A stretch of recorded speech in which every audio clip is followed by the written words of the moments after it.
حسینیت حسینیت حسینیت یزیدیت یزیدیت یزید تخم پلید تیری جد تلانت محمد والے محمد صلوات۔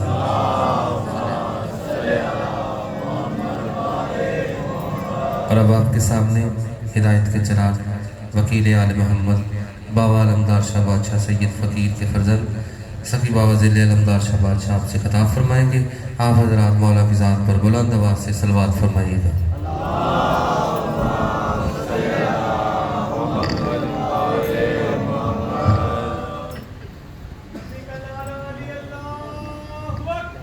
بلندیوں والا خدا یکتا ہے، سب سے بڑا ہے۔ اللہ اکبر۔ یا رسول اللہ، یا علی، یا علی، زندہ باد، زندہ باد، مرد آباد، مرد آباد۔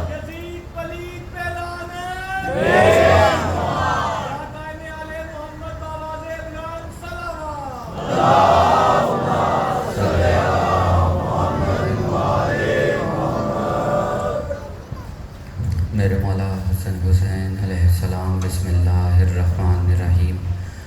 الحمدللہ المعروف رب العالمین، والصلاة والسلام علی اشرف الانبیاء والمرسلین وخاتم النبیین ابی القاسم محمد۔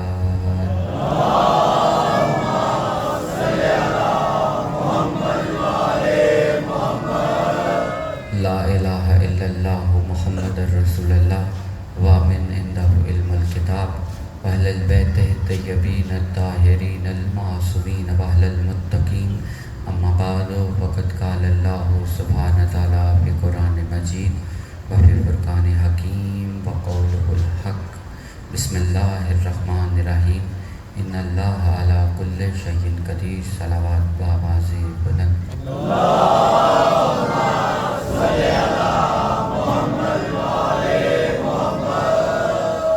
توجہ ہے آپ صاحبان کی گفتگو آغاز ہو سکے۔ سب سے پہلے تو گزارش ہے کہ جب تک یہاں پر تشریف فرما ہے توجہ منبر کی طرف رکھیے گا تاکہ بات سمجھنے اور سمجھانے میں آسانی پیدا ہو سکے، اور جس مقصد کے لیے ہم یہاں پر اکٹھے ہوئے ہیں وہ مقصد بھی پورا ہو سکے۔ ایک مرتبہ پھر سے مل کر صلوات پڑھنے سے آواز بلند۔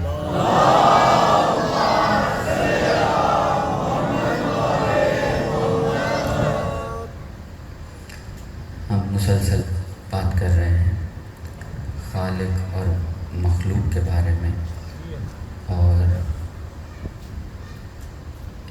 ان دونوں کے درمیان میں کہیں آل محمد ہیں جن کے بارے میں مخلوق خدا عجیب سی کشمکش میں ہے کہ کبھی ان آل محمد کو خالق کی طرف لے کر جاتے ہیں تو نصیری بنتے ہیں، مخلوق کی طرف لے کر جاتے ہیں تو مقصر بنتے ہیں۔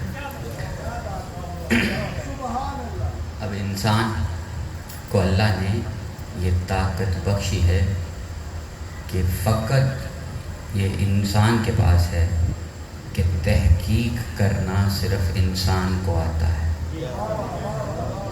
کسی اور مخلوق کے لیے پروردگار نے یہ تحقیق کا مادہ رکھا ہی نہیں۔ اب پروردگار نے انسانوں کو، آپ کو، مجھے، مجھ جیسوں کو، تم جیسوں کو یہ کہا ہے کہ جب بھی کوئی بات ہو اس پہ تحقیق کرو، کسی نتیجے پہ پہنچو، کیونکہ وہ تو ہے خالق، وہ تمہارے پاس آنے کو رہا، اور تم ٹھہری مخلوق کے اس کے پاس جانے کے لیے کوئی بھی چارہ نہیں کیا جا سکتا۔ اب صرف چونکہ ہم مسلسل کوئی نہ کوئی فرق ہے جو خالق اور مخلوق کے درمیان آپ کے سامنے واضح کرنے کی کوشش کرتے ہیں۔ آج میں چھوٹی سی بات ہے اور بڑی ہی قابل غور بات ہے کہ خالق میں اور مخلوق میں ایک سب سے بڑا جو واضح فرق ہے وہ عبادت کا ہے، وہ عبادت کا ہے۔ اب سب سے پہلے ہم ایک سوال پوچھنا چاہ رہے ہیں کہ یہ سب کچھ بنایا تو پروردگار نے، لیکن اس نے یہ عبادت کا طریقہ رکھا کیوں ہے؟ اور اس نے کہا کہ ہم نے تم کو فقط اپنی عبادت کے لیے ہی خلق کیا۔ اب یہ چھوٹی چھوٹی سی باتیں ہیں جو ہمارے چھوٹے چھوٹے بچوں کو بھی معلوم ہوں گی، جمعے کے خطبے میں بھی لاؤڈ اسپیکر پر ایسی چھوٹی چھوٹی باتیں سنائی دی جاتی ہیں کہ عبادت بہت ضروری ہے۔ یہ مسلمان اور کافر کے درمیان جو فرق کرنے والی جو چیز ہے وہ تو عبادت ہے، یعنی نماز ہے۔ بہرحال پوچھنا یہ چاہ رہے ہیں کہ پروردگار نے یہ عبادت کا طریقہ رکھا کیوں؟ غور فرما رہے آپ کہ عبادت کا طریقہ کار رکھا کیوں؟ اب اس میں جب ہم اپنے ارد گرد جو بھی صاحب علم و فکر ہے اس سے جب سوال کیا جاتا ہے کہ آخر یہ عبادت پروردگار نے رکھی کیوں، تو فوراً جواب ملتا ہے کہ جزا اور سزا کا ایک طریقہ کار رکھا ہے کہ اسی عبادت کی وجہ سے تم جنت میں جاؤ گے اور اسی عبادت کے نہ کرنے کی وجہ سے تم جہنم میں بھیجے جاؤ گے۔ تو ہمارا مؤدبانہ ایک سوال ہے کہ یہ جو جنت میں جا رہے ہیں اس میں صرف انسان ہی جائیں گے یا اور بھی مخلوقات جائیں گی؟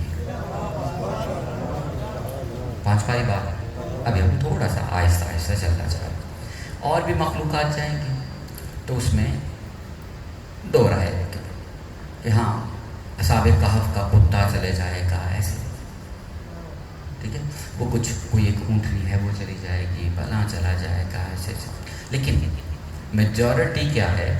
صرف انسان جائیں گے۔ اور ہمیں جنت میں جانے کے لیے ہی عبادت کرنا پڑ رہی ہے۔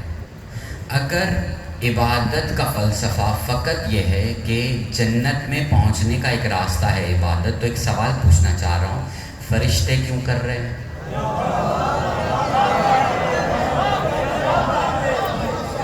فرشتے کس جنت میں جانے کے خواہش مند ہیں؟ ہمیں تو ہمارے ارد یہ بتا کر ہمیں چپ کروا دیا گیا کہ ہاں عبادت تو فقط جنت میں جانے کا ایک طریقہ کار ہے اور یہ تمہیں بنایا ہی اسی واسطے گیا، اور ہم نے مان لیا کہ ہاں ہمیں بنایا اس واسطے گیا، تو ہم مسلسل مسجد میں جا رہے، گھر میں نماز پڑھ رہے۔ اب عبادت کا مطلب فقط نماز نہیں ہے، نماز عبادت کا ایک طریقہ ہے، نماز عبادت کا طریقہ ہے۔ اگر یہ جنت میں جانے کا ہی واحد طریقہ ہے تو فرشتے کیوں کر رہے ہیں عبادت؟ اور اللہ نے فقط فرشتوں کے بارے میں نہیں کہا کہ وہ عبادت کر رہے ہیں، پروردگار نے کہا کائنات کی جتنی بھی مخلوقات ہیں سب کی سب اس کے سامنے جھک رہے ہیں، سب کے سب اس کے سامنے جھک رہے ہیں۔ اب اس میں فرق یہ ہے، ماں سوائے انسان کے سب مرضی خدا پر جھک رہے ہیں، سب مرضی خدا کے تحت جھک رہے ہیں، اور صرف ایک انسان ہے جس کے سامنے اللہ نے کہا تم نے کرنی ہے کرو، نہیں کرنی نہ کرو۔ اب اس کی وجہ سے پروردگار نے سزا اور جزا رکھی۔ اب فرشتوں میں سزا اور جزا نہیں، دوسری مخلوقات میں سزا اور جزا نہیں۔ اب یہ ایک علیحدہ موضوع ہے کہ سزا اور جزا عقل کی بنیاد پر ہے،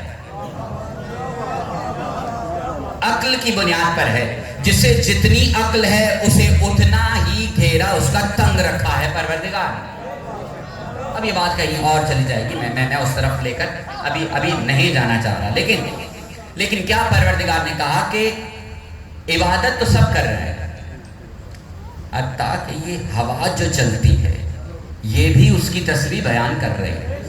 اس ہوا نے فنا ہو جانا ہے، اس نے تو جنت میں جانا ہی نہیں، یہ کیوں کر رہی ہے عبادت؟ یہ کیوں کر رہی ہے عبادت؟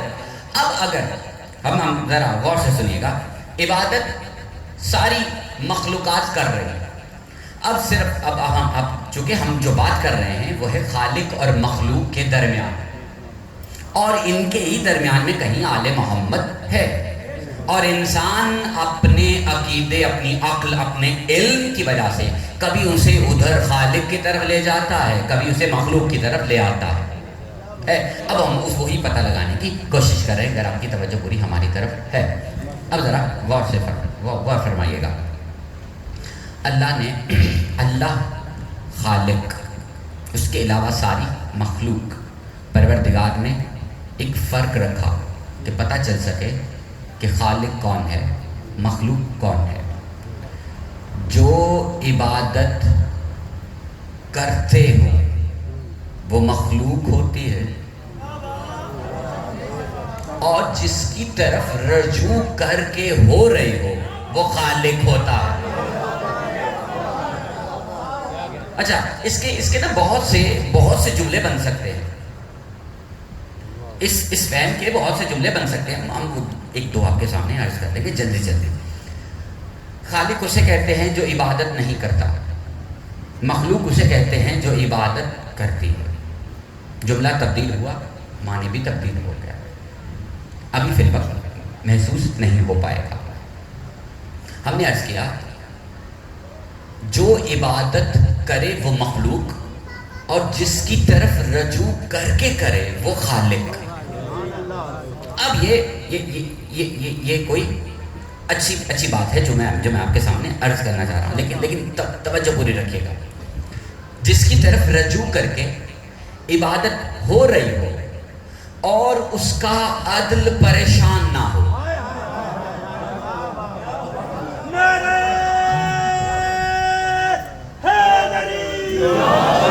ہاں، اب ذرا غور فرمائیے گا. ہم نے پہلے یہ تعریف بیان کی کہ جو عبادت نہ کرے وہ خالق، جو عبادت کرے وہ مخلوق. لیکن یہ بہت ہی عجیب سا تعریف ہے. اس میں بہت سے جھوٹے خدا بچ جائیں گے. عبادت فرعون کی بھی ہو رہی تھی اور انسان سچے دل سے کر رہا تھا. یہ جتنے بھی بت ہے، بت پرستی ہے ہندوستان میں چل جائیں، دل سے عبادت کر رہے ہیں.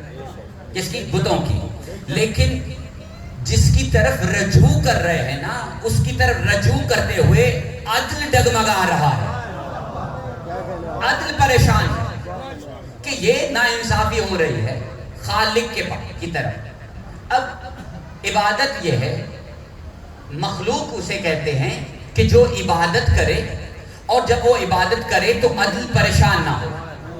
جس کی طرف رجوع کرے، جب اس کی طرف رجوع کرے تو عدل تب بھی پریشان نہ ہو تو اسے خالق کہتے ہیں. اب یہ تھوڑی دیر کے لیے اپنے ذہنوں میں محفوظ رکھیے گا کہ عبادت کی تعریف کیا ہے، خالق اور مخلوق کے درمیان فرق کیا ہے. اب یہاں پر اگر کسی کو پریشانی ہے تو وہ بول سکتا ہے کہ نہیں، عبادت کی یا مخلوق کی خالق کی یہ نشانی نہیں ہے. جب تک کوئی نہیں بول پا رہا تو اب فی الوقت ہم مان لیتے ہیں کہ خالق اور مخلوق کے درمیان یہ ایک واضح ایک فرق ہے، مان لیتے ہیں. اگر ہم نے مان لیا تو اب ہم اس سے آگے بڑھنا چاہ رہے ہیں، کیونکہ عبادت کرنے اور عبادت ہونے میں اس کے درمیان میں کہیں آل محمد ہیں. اور چونکہ ہمارا تعلق ہے فقیروں کے ساتھ، اور فقیر نے ایک نعرہ لگا ہوا ہے کہ علی رب، اور لوگ کہتے ہیں کہ کیسا رب ہے کہ جو سجدہ کر رہا ہے.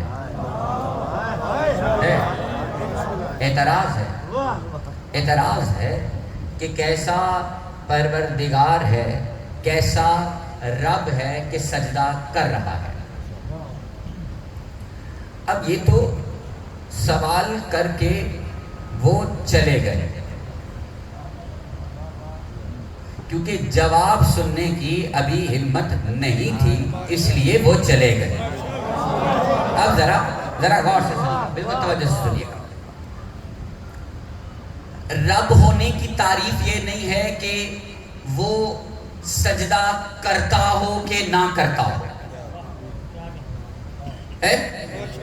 سمجھ میں آ رہی بات ہے؟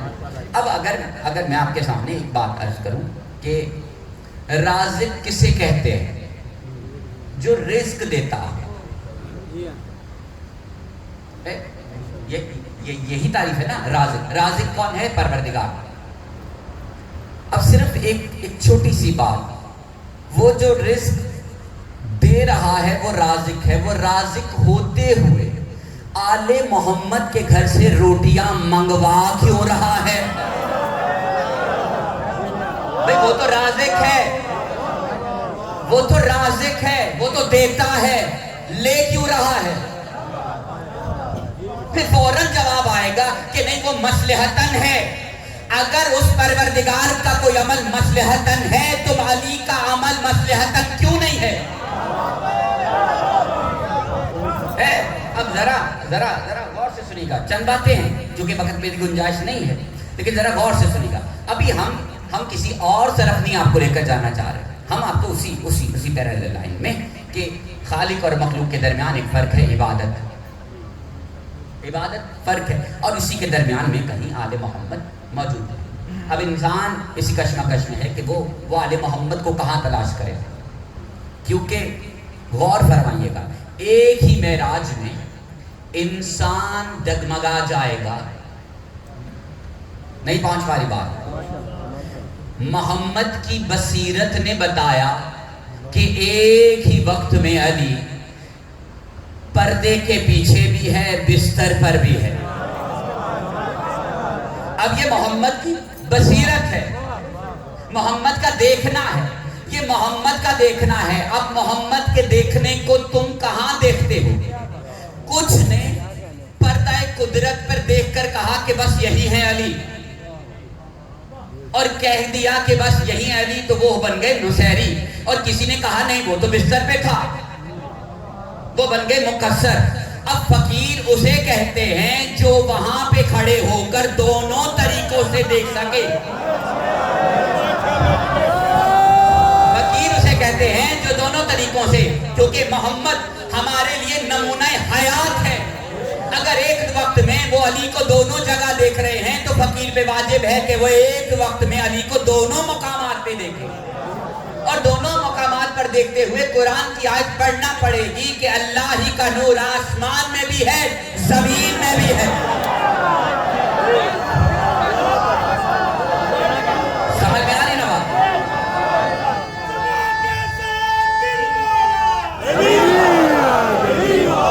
اب سمجھ میں آ رہی نا بات؟ اب سمجھ میں آ رہی نا بات؟ اب ہم تھوڑا سا ہم آگے بڑھنا چاہ رہے ہیں. اب ہم ایسی بحث میں نہیں جانا چاہ رہے. ہم تو خالق اور مخلوق کے درمیان میں ایک فرق ہے جو واضح کرنا چاہ رہے ہیں، اور فقیر کی نگاہ سے دیکھنا چاہ رہے ہیں کہ علی کیسا دکھائی دیتا ہے. اور فرق کیا ہے؟ عبادت فرق ہے. اور ہم اس نتیجے پہ پہنچے کہ جو عبادت کرے اور عدل پریشان نہ ہو اسے مخلوق کہتے ہیں. اور جس کی طرف رجوع کر کے عبادت ہو تب اگر عدل پریشان نہ ہو تو اسے خالق کہتے ہیں. اب اگر یہاں تک بات مکمل ہو چکی ہے تو میں ایک چھوٹا سا واقعہ آپ کے سامنے پڑھنا چاہ رہا ہوں، اور دونوں بصیرتوں کو ساتھ لے کر، جس نے اپنے جیسا سمجھا اس کو بھی ساتھ لے کر، اور جس نے خدا جیسا سمجھا اسے بھی ساتھ لے کر. عبادت ہو رہی تھی مسجد نبوی میں، پڑھا رہے تھے نبیوں کے امام، پیچھے پڑھ رہے تھے وہ جن جیسا بعد رسول کوئی نہیں.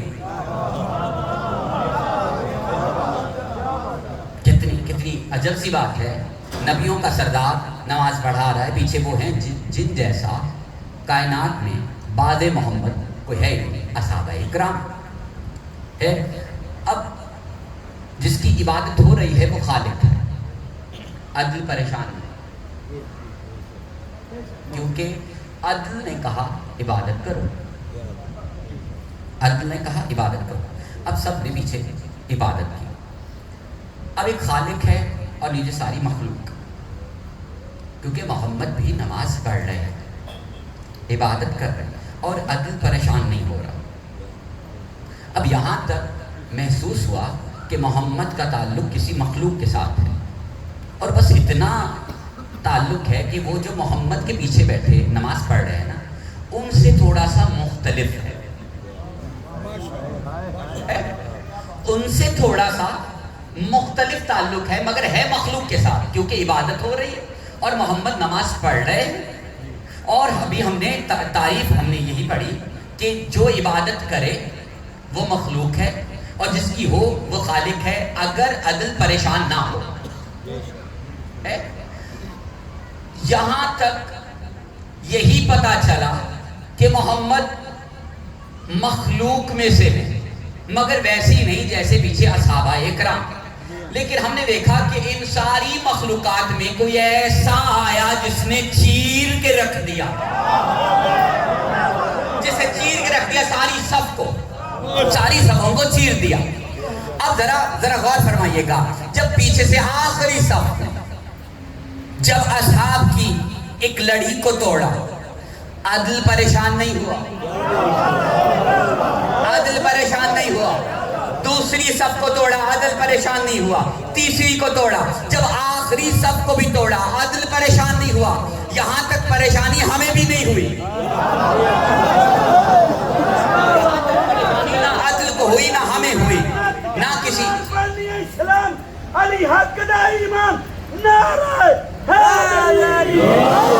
اب یہاں تک کسی کو پریشانی نہیں، نہ عدل کو ہوئی نہ ہمیں ہوئی. لیکن جیسے ہی وہ ذات، کیونکہ ابھی ڈیفائن نہیں ہو پایا کہ وہ مخلوق ہے کہ خالق، کیونکہ وہ نہ تو عبادت کر رہا تھا نہ اس کی ہو رہی تھی، اور عدل بھی پریشان نہیں تھا. اب جیسے ہی وہ پشت رسول پر بیٹھا، ابھی پتہ نہیں ہے وہ خالق ہے مخلوق ہے یا کیا ہے. اب جیسے ہی بیٹھا، عدل ابھی بھی پریشان نہیں ہوا، عدل ابھی بھی پریشان نہیں ہوا، کیونکہ دنیا نے کہا بچپنا ہے حسین کا، بچپنا ہے حسین کا، اور محمد محبت میں اتار نہیں رہے. یہ میرے پروردگار کا عدل ہے ہی نہیں کہ بیٹا ہو تمہارا، محبت ہو تمہیں اس سے، اللہ کا کیا لینا دینا. اللہ کو تو اپنی عبادت سے غرض ہے، کیونکہ یہ ہمیں دنیا نے بتایا، اللہ کو اپنی عبادت سے غرض ہے. ہمیں تو یہاں تک بتایا کہ اگر پانی میں ڈوب رہے ہو اور پانی یہاں تک آ گیا اور کانوں میں اذان کی آواز چلی گئی تو تم نماز کی نیت کر لو، ہمیں یہ بتایا گیا. لیکن یہ پریکٹیکلی کہیں دکھایا نہیں گیا.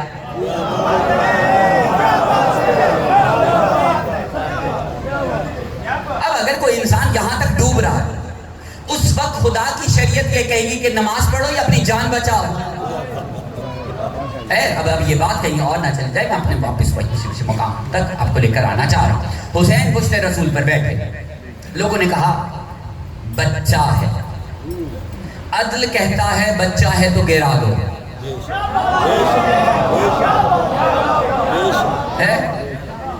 کتنی صاف اور سیدھی بات ہے. عدل کہتا ہے بچہ ہے تو گرا دو، بڑا ہے تو بیٹھا کیوں. دونوں طریقوں سے حسین کا بیٹھنا واجب نہیں ہے، دونوں طریقوں سے. بچہ ہے تب بھی گرا دو، بڑا ہے اگر صاحب عقل ہے تو تب بھی یہ بیٹھا گستاخی ہے. اب جو نماز پڑھ رہا ہے اور پڑھا رہا ہے اس پر بھی عدل کا یہی قانون چلتا ہے. اب اس نے چاہا، اب کتابوں کی بات کریں گے تھوڑی سی، ذرا غور سے سنیں گے. کتابوں میں لکھا کہ رسول خدا نے چاہا، پتہ نہیں راوی نے چاہت کیسے بھانپ لی، کہ نبی نے چاہا کہ میں اسے گرا دوں، مگر گرا نہیں، کیونکہ کوئی فرشتہ آیا. اور محمد کے، اب یہ کتابی باتیں ہیں، اس پہ کوئی دو رائے نہیں رکھ سکتے، کیونکہ اور کوئی چارہ نہیں. فی الوقت اسی پہ ہم بات کریں گے کہ رسول خدا صلی اللہ علیہ وسلم کے دونوں ہاتھ جبرائیل امین نے پکڑ لیے، کہا جب تک یہ بیٹھا ہے تب تک تک ایسے ہی رہنا. ایک سوال، جب تک اسے پشت پہ رہنا ہے تب تک عبادت ہو رہی ہے یا روک دی گئی ہے؟ ہم دونوں بصیرتوں سے دیکھیں گے. اگر عبادت روک دی گئی ہے تو حسین عبادت سے افضل نظر آ رہا ہے کہ حسین کا کھیل عبادت روک رہا ہے. حسین کا کھیل عبادت روک رہا ہے. اگر حسین کا بیٹھنا عبادت روک نہیں رہا تو بس یہی پتہ چل رہا ہے حسین کا کھیل ہی عبادت ہے. دونوں طریقوں سے حسین نمایاں نظر آ رہا ہے. اب ذرا غور سے ہم وہی تعریف کریں گے عبادت کی. عبادت کی تعریف یہ ہے کہ جو کر رہا ہے اور عدل پریشان نہ ہو وہ مخلوق ہے. جس کی طرف رجوع ہو اور عدل پریشان نہ ہو تو وہ خالق ہے. اب ایک سوال، ایک مختصر، ایک بالکل چھوٹا تھا لیکن بہت ہی جامع ایک سوال ہے جو آپ کے سامنے عرض کرنا چاہ رہا ہوں. حسین جو پشت رسول پر بیٹھے ہیں، بیٹھنے کے دو طریقے ہو سکتے تھے. عام طور پر جو کہ یہاں پر بہت سارے لوگ ایسے ہیں جو کسی نہ کسی بچے کے باپ ہیں، تو ان سے مخاطب ہو کر ایک جملہ، ایک سوال پوچھتے سارا. آپ کا بچہ جب آپ کے ساتھ کھیلتا ہے، کھیل میں کہتا ہے، اکثر کہہ دیتا ہے کہ جھکو آپ کے اوپر بیٹھنا ہے. تو ایک سوال پوچھنا چاہ رہے ہیں کہ فطرتی طور پر بچہ جب بیٹھتا ہے باپ کی پشت پر تو اس کا رخ کہاں ہوتا ہے؟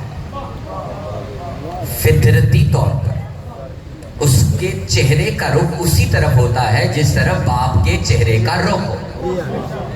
اب فطرت انسان کو بدلتے ہوئے حسین نے اپنا رخ اس طرف رکھا جس طرف عبادت کرنے والے بیٹھے تھے.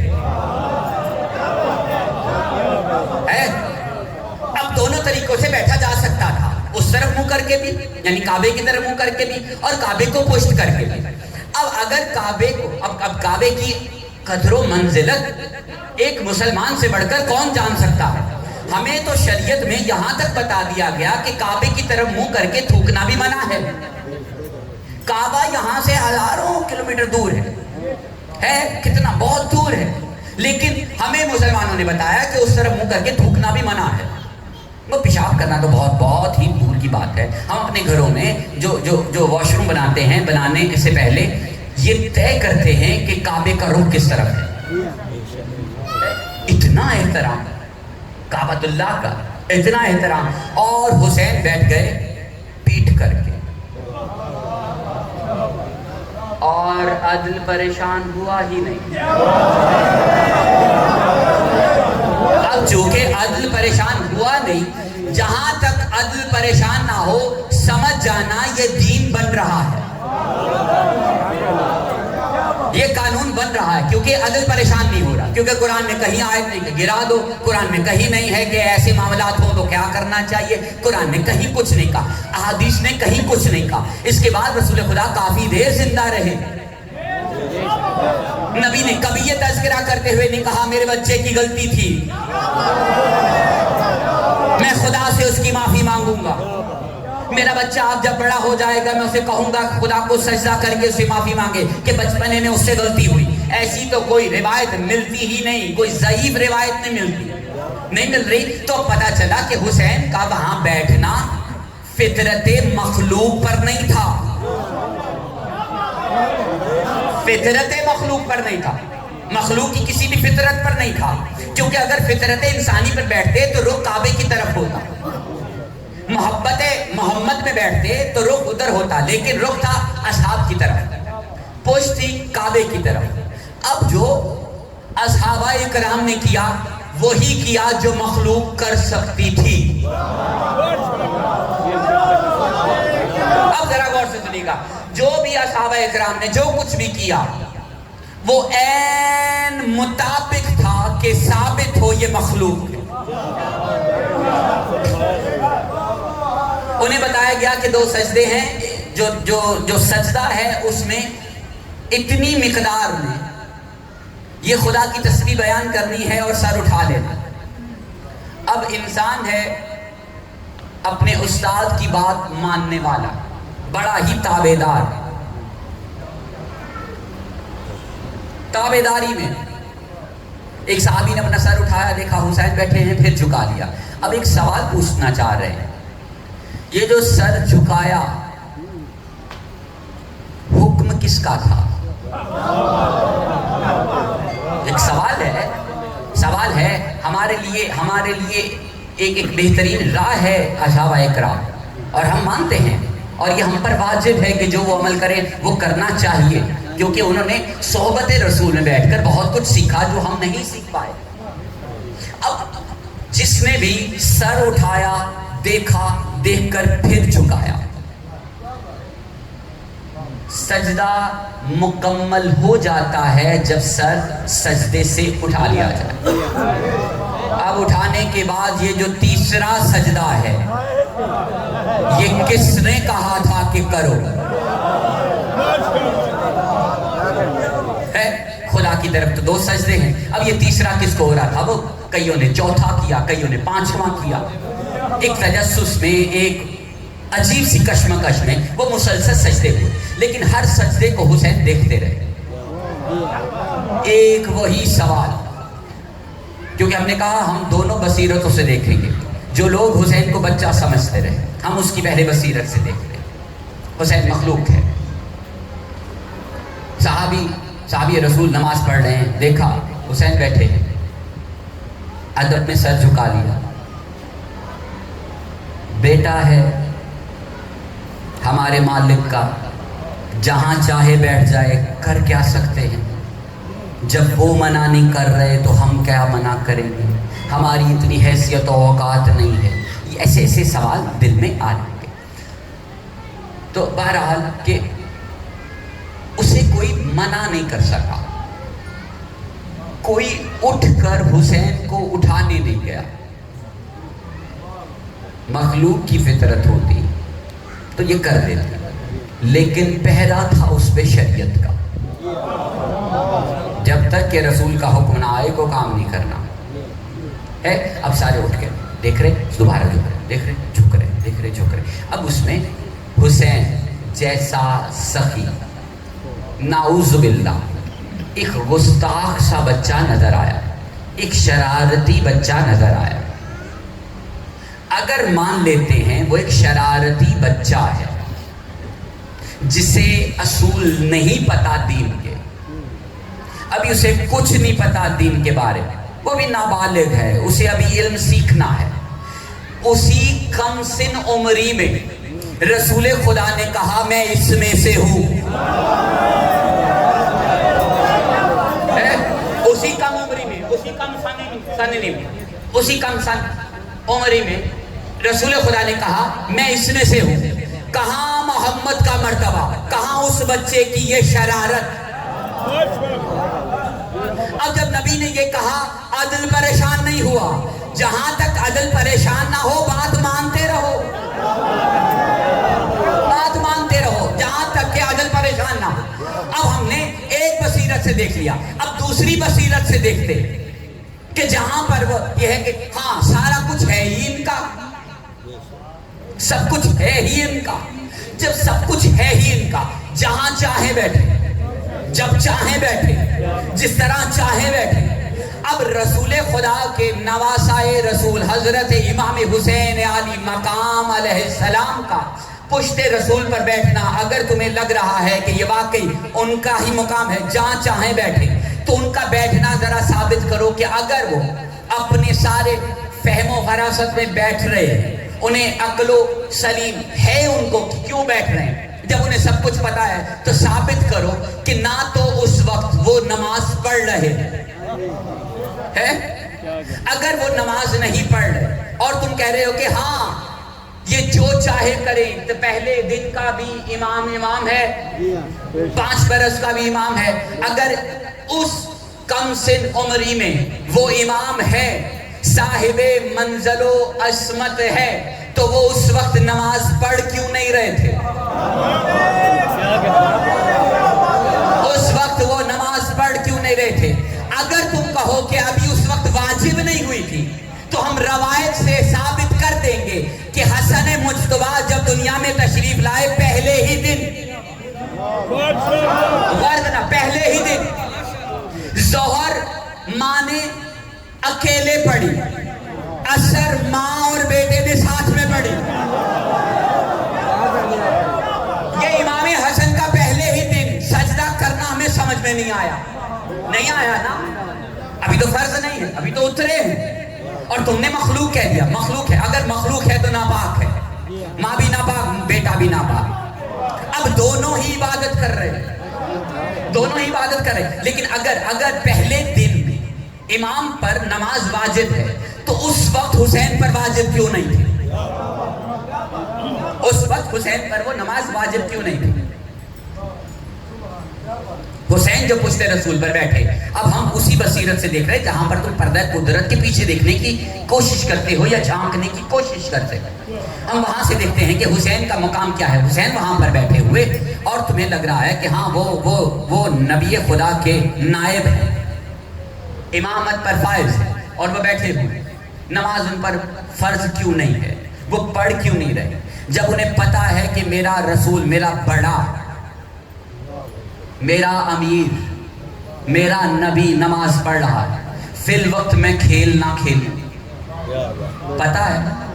اب اتنا بھی پتا ہونا چاہیے کہ امام حسین کو پتا ہے حسین کے نانا کی قدر و منزلت کیا ہے. اس کا حسین کا پشت رسول پر بیٹھنا مصلحتاً ہے، دنیا کو بتانے کے لیے تھا کہ حسین کچھ اور ہے، دنیا کچھ اور ہے. اب اس کو سمجھنے کی کوشش کیجئے گا.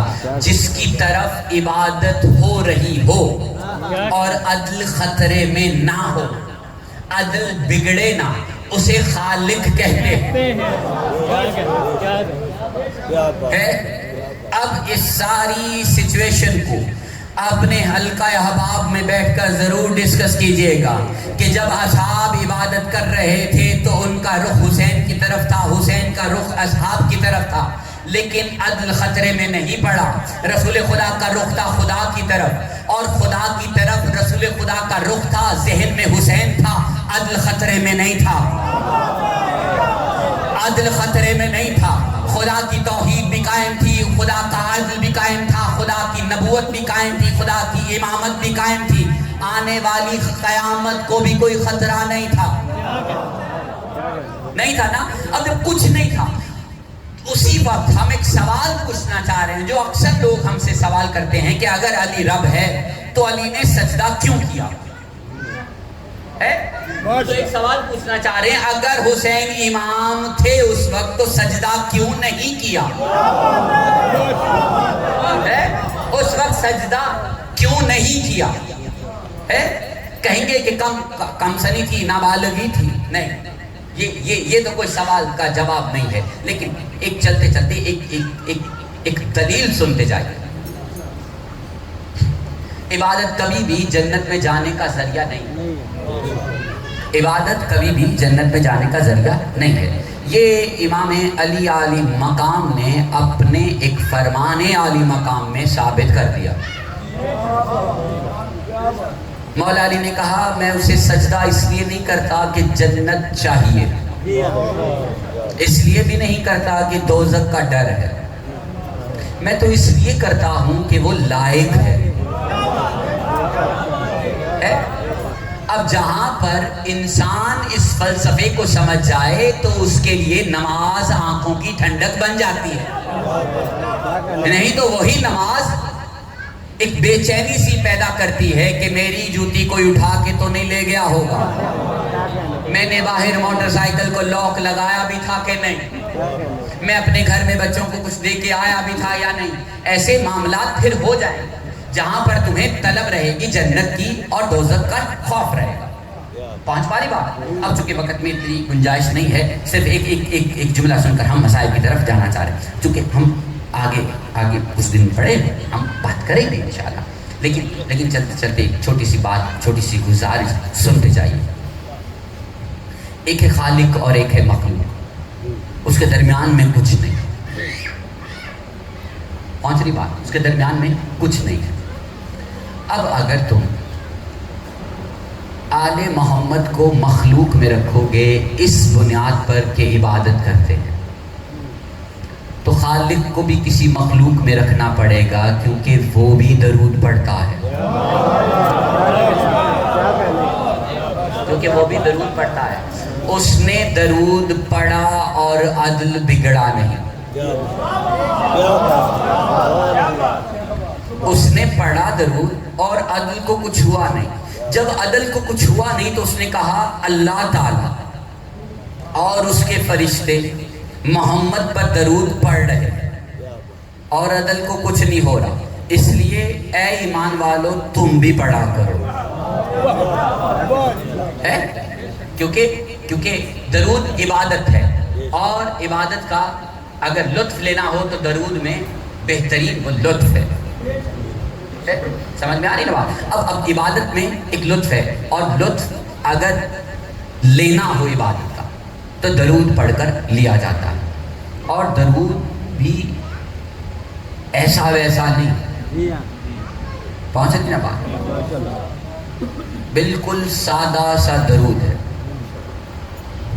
بہت سارے الفاظ میں درود آ جاتا ہے، لیکن جو سب سے سادہ ہے وہ ہے صلی اللہ علیہ وآلہ وسلم، یا اللہم صلی علی محمد وآل محمد۔ اب اگر کسی نے تلاش کرنا ہو کہ آل محمد کہاں ہے،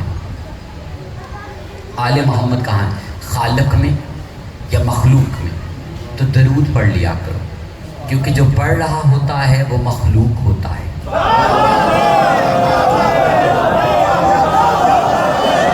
اور درود میں جب بھی تم پڑھتے ہو یا تو اللہ آتا ہے یا محمد یا آل محمد۔ سمجھ میں آ رہی بات ہے؟ درود ایک واحد عبادت ہے جس میں یا اللہ آتا ہے یا محمد یا آل محمد، کسی اور کو لاؤ گے یا تو وہ درود نہیں رہے گا یا پڑھنے والا مخلوق نہیں رہے گا۔ پہنچ نہیں بات؟ اب اگر تم نے تلاش کرنا ہو تو سیدھا سے پیمانہ، تو پوچھے کہ آل محمد کہاں ہیں؟ مخلوق میں تو نہیں، خالق میں نہیں، کہاں؟ درود میں، درود میں ہے آل محمد۔ اور درود نہ جانے کہاں کہاں پڑھا جاتا ہے۔ اب ایک سوال ہے، نماز کہاں کہاں پڑھی جاتی ہے؟ ایک سوال ہے نا کہ یہ جو نماز ہے کہاں، یہ عبادت ہے کہاں کہاں پڑھی جاتی ہے؟ دنیا کے ہر حصے میں۔ جانتے ہو جو سائنس کے سبجیکٹ سے ریلیٹڈ ہے ان کو پتہ چلے گا کہ کائنات میں یہ دنیا ایک نقطے کے برابر بھی نہیں ہے، اور یہیں پر ساری نماز جیسی عبادت ہے۔ اچھا ہاں، پہلے آسمان پہ آدم پڑھ رہے ہیں، دوسرے میں وہ پڑھ رہا ہے، تیسرے میں کہاں تک پڑھ رہے ہیں؟ 7ویں آسمان تک کوئی نہ کوئی نبی نماز پڑھ رہا ہے۔ اب اس سے اوپر کون سی عبادت ہے؟ درود پاک ہے، کہاں کہاں پڑھا جا رہا ہے؟ پوری کائنات میں۔ ایک لطف کی بات کروں اگر اجازت ہے، اور یہ کہہ کر ہم اجازت چاہیں، ایک سوال اور اسی سوال سے ہم لطف لے لیں گے، بالکل مختصر سا۔ جبرائیل امین کیا ہے؟ مخلوق ہے۔ کہاں تک رسائی ہے؟ کہتے ہیں کہ کوئی نبی اگر سو رہا ہے اور وہی کے، ویسے نبی سوتے ہی آرام کرتے، تو نبی اگر آرام فرما رہے ہیں اور جبرائیل امین آ گئے پیغام لے کر، تو اللہ کا حکم ہے آرام چھوڑو، پہلے میرا پیغام سنو، ہمارا بھیجا ہوا نمائندہ تمہارے پاس آ رہا ہے، آؤ۔ کبھی کہا کوہ طور پہ آؤ، ہم وہاں پر پیغام کریں گے اور تمہیں آنا پڑے گا، سارے کام چھوڑ دو، چلو اب چلتے ہیں، پہنچ گئے۔ اب اس مخلوق کی بھی کہیں نہ کہیں حد ہے، اس مخلوق کی بھی کہیں نہ کہیں حد ہے۔ وہ سدرۃ المنتہا تک گیا، اس نے کہا اگر اس سے آگے جاؤں گا تو بڑھ چل جائیں گے، کیونکہ اس سے آگے میری رسائی نہیں ہے۔ اب جو منکر ہو جبرائیل امین کا، قرآن کہتا ہے خارج ہے، لیکن اس کی ایک حد ہے، سدرۃ المنتہا، اس سے آگے وہ نہیں جا سکتا۔ اس سے پیچھے پیچھے ساری عبادتیں ہو رہی. اب ایک سوال پوچھنا چاہ رہے اسی آیت کے ذیل میں کہ اللہ تعالیٰ اور اس کے فرشتے نبی صلی اللہ علیہ وسلم پر درود پڑھ رہے ہیں. تو ایک سوال ہے، انبیاء درود پڑھ رہے ہیں کسی نہ کسی آسمان پہ، مان لیتے ہیں. مخلوق میں سارے انسان زمین پر کہیں نہ کہیں درود پڑھ رہے ہیں. فرشتے جہاں جہاں بستے ہیں وہاں وہاں وہ درود پڑھ رہے ہیں. تو ایک سوال، اللہ کہاں درود پڑھ رہا ہے؟ اللہ وہاں درود پڑھ رہا ہے جہاں تک مخلوق کی رسائی نہیں ہے، جہاں پر کسی بھی مخلوق کی رسائی نہیں ہے. اب کائنات کی ساری عبادتیں سدرۃ المنتہا کے پیچھے پیچھے رہ جاتی ہیں. ایک عبادت ہے جو سدرۃ المنتہا کے آگے بھی ہو رہی ہے، اور وہ اللہ پڑھ رہا ہے اور لطف اندوز ہو رہا ہے. اتنا لطف اندوز کہ اس نے کہا میں بھی پڑھ رہا ہوں، میرے فرشتے بھی پڑھ رہے ہیں، اس لیے تم بھی پڑھو. اب وہاں تک درود کی رسائی ہے جہاں جبرائیل پہنچ نہیں سکتا. اور لوگ پوچھتے ہیں کہ آل محمد کہاں ہے؟ وہ پردہ قدرت کے پیچھے خدا کے لہجے میں کہیں گونج رہے ہیں،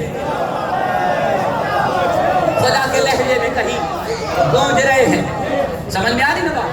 خدا کے لہجے میں جو بار بار سرایت کر رہا ہو اسے محمد و آل محمد کہتے ہیں، اور جو خدا کے لہجے میں ہو اسے نہ خالق کہتے ہیں نہ مخلوق کہتے ہیں. سمجھ میں آ رہی بات ہے نہیں؟ اب انشاءاللہ کل اس پر آگے بھی انشاءاللہ بات کریں گے. ایک مرتبہ مل کر صلوات پڑھ لیجیے بابا سے.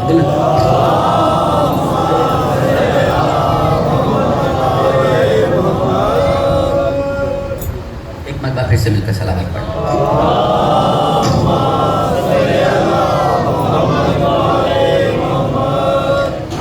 اب چونکہ وقت میں گنجائش نہیں ہے، ہم پرسہ دینے آئے ہیں محمد و آل محمد.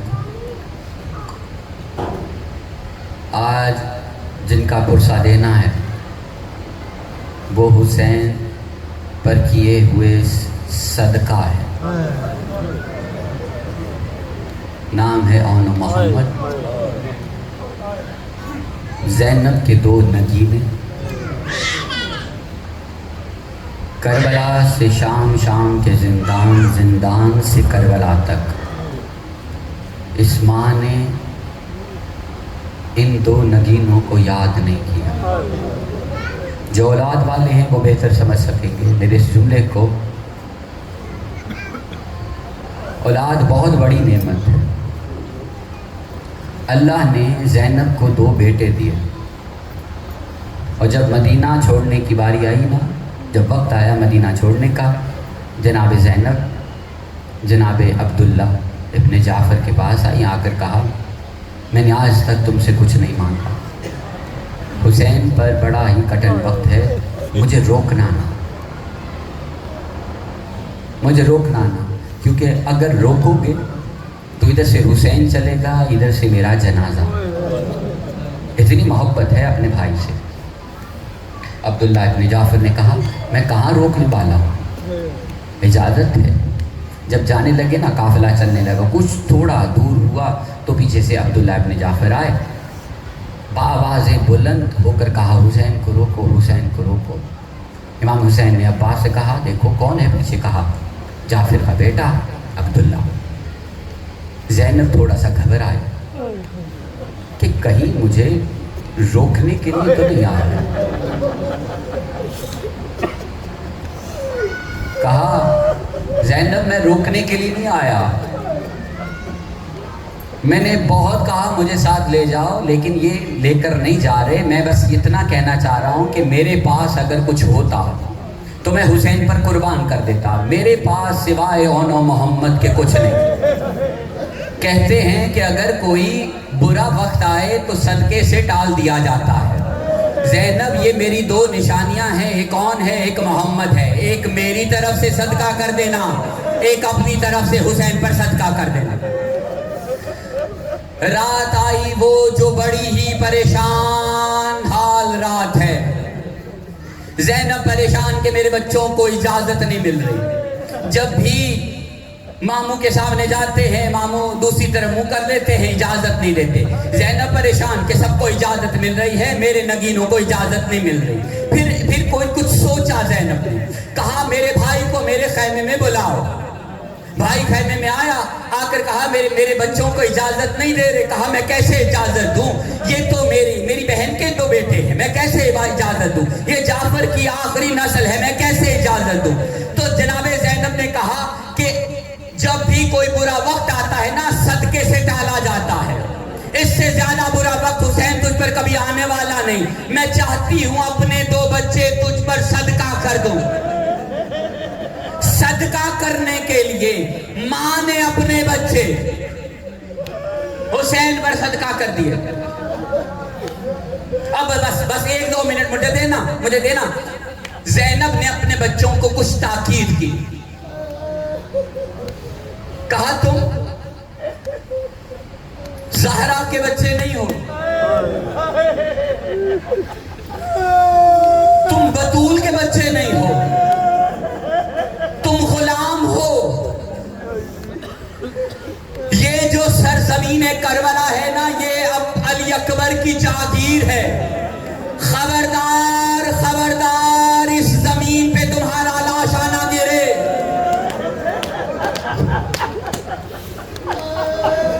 رونے والوں کے لیے جملہ عرض کرنا چاہ رہا ہوں. ماں اپنے بچوں کو کہہ رہی ہے کہ گرو تو جاگیر ہے, علی اکبر سے پرے جا کے گرنا. صدقہ بھی علی اکبر کی جاگیر میں گرنا نہیں چاہیے. قصہ مختصر کرنا چاہ رہا ہوں. ادھر دونوں بیٹے زینب کے چھوٹے چھوٹے بچے ہیں, یہ کوئی جوان نہیں ہے. عباس نے لڑنا بتایا کہ دیکھو میدان میں جانا, اگر زخم آئے تو پلٹنا نہ, یہ سکھایا جا رہا ہے, پلٹنا نہ. ایک جملہ سنو گے, وہ جنگ لڑنے کے لیے جا رہے ہیں. عباس گھوڑے پہ سوار کسی ٹیلے کی جتنی اونچائی پر جا سکتے تھے وہاں پہ کھڑے ہو کر انہوں نے اونا محمد کے اس بڑے مارکے کو دیکھا. ابن سعد کے خیمے کے قریب تک پہنچ گئے. کہا تم نے حسین کو غریب سمجھا؟ نہیں سمجھ میں آ رہی بات؟ اگر ہمت ہے تو مقابلہ کرو. وہ وہاں سے بھاگا. بس قصہ مختصر کرنا چاہ رہا ہوں. وہاں پر منادی ہوئی کہ یہ بنی ہاشم کے بچے ہیں, یہ قبیلہ بنی ہاشم کے بچے ہیں, یہ جعفر ابن طیار کے بچے ہیں, یہ عبداللہ کے بچے ہیں, یہ ایسے نہیں مارے جائیں گے, ان کو جدا جدا کرو. ساری فوج نے ان 2 بچوں کو علیحدہ علیحدہ کیا. آن جاگیر علی اکبر کے باہر چلا گیا, محمد جاگیر علی اکبر کے اندر گھیرے میں آ گیا. عباس دیکھ رہے تھے, محمد نے مدد کے لیے پکارا. جب تک کہ حسین کا عباس اجازت مانگتا, کہا مولا مجھے اجازت دے. اجازت کا بھی نام مکمل نہیں ہوا تھا, محمد زین سے زمین پر گرا. اب صرف گرا نہیں, عباس نے کہا مولا اجازت دو, محمد کا پاؤں رکاب میں پھنس چکا ہے. روتے رہنا میرا جملہ سننا, روتے رہنا میرا جملہ سننا. یہ 2 لاشیں, سمجھ میں آ رہی بات یا نہیں؟ ان میں سے ایک لاشا گنج شہیدہ میں لایا نہیں گیا. محمد کا لاشا گنج شہیدہ میں لایا گیا, زینب کو پکارا گیا. ایک جملہ سننا, علی اکبر کی لاش آئی, زینب آگے آگے. قاسم کے ٹکڑے آئے, زینب آگے آگے. ہر شہید کا لاش آیا, زینب آگے استقبال کرنے کے لیے. لیکن زینب کے بیٹے کی لاش آئی, لوگ پوچھ رہے ہیں اس کی ماں کدھر ہے؟ ماں نے خیمے کے اندر اپنا سر سجدے میں رکھ کر کہا, اماں میرے بچوں کی یہ قربانی قبول کرنا. ہاتھ بندھے ہوئے کربلا سے شام گئی, شام کے زندان تک. ہر چہرہ شہید کا نوکے نیزہ پہ بلند,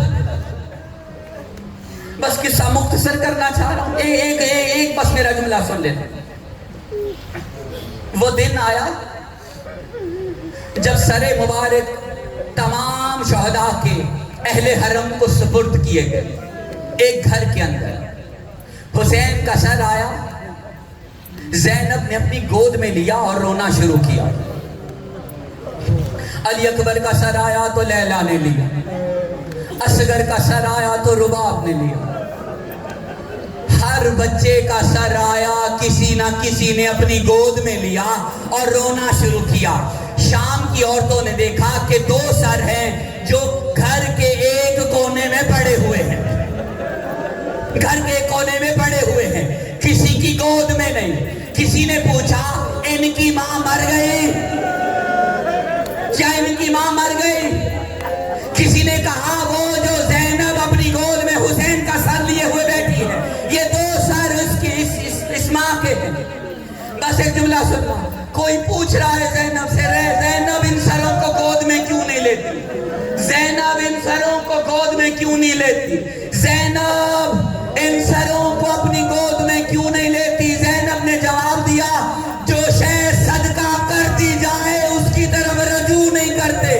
الا لعنت اللہ علیہ۔